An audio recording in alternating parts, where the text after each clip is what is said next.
بزار اور ترمذی میں حضرت عبداللہ ابن مسعود سے نبی ایک کا یہ ارشاد نقل ہوا ہے، ان المرأۃ عورۃ، عورت چھپا کر رکھنے کی چیز ہے۔ ان المرأۃ عورۃ فاذا خرجت، جب وہ گھر سے نکلتی ہے، استشرفها شیطان، اب شیطان جو ہے اس کو تاک میں رکھتا ہے۔ واقرب ما تکون بروحۃ ربها وهي فی قعر بیتها، وہ اپنے رب کی رحمت سے قریب ترین ہوتی ہے جبکہ اپنے گھر کے بھی کسی اندرونی حصے۔ اسی لیے فرمایا مردوں کے لیے مسجد میں نماز افضل 28 گنا، اور عورت کے لیے گھر کی نماز مسجد سے افضل، گھر کے صحن کی مسجد سے افضل، دالان کی صحن سے افضل، کمرے میں اس سے افضل، اور کمرے کی کوئی بغلی کوٹھڑی ہے تو اس میں سب سے افضل۔ یہ احادیث نبی اکرم صلی اللہ علیہ وسلم۔ عبداللہ ابن احمد ابن حنبل نے زوائد الزہد میں اور ابن ابی شیبہ نے ابن سعد نے اپنی کتابوں میں مسروق کی روایت نقل کی ہے کہ حضرت عائشہ جب تلاوت قرآن کرتے ہوئے اس آیت پر پہنچتی تھی وَقَرْنَ فِي بُيُوتِكُنَّ، تو بے اختیار رو پڑتی تھی۔ قرآن کہتا ہے اپنے گھروں میں رہو۔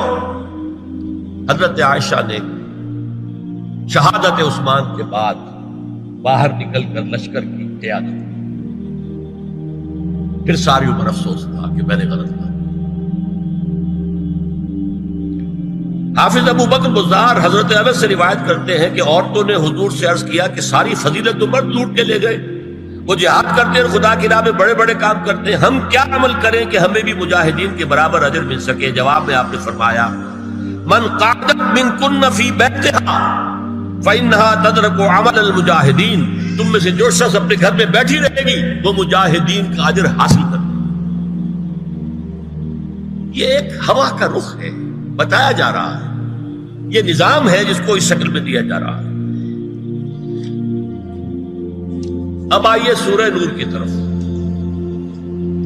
یا ایھا الذین آمنوا لا تدخلوا بیوتا غیر بیوتکم حتی تستأنسوا وتسلموا علی اہلہا ذالکم خیر لکم لعلکم تذکرون۔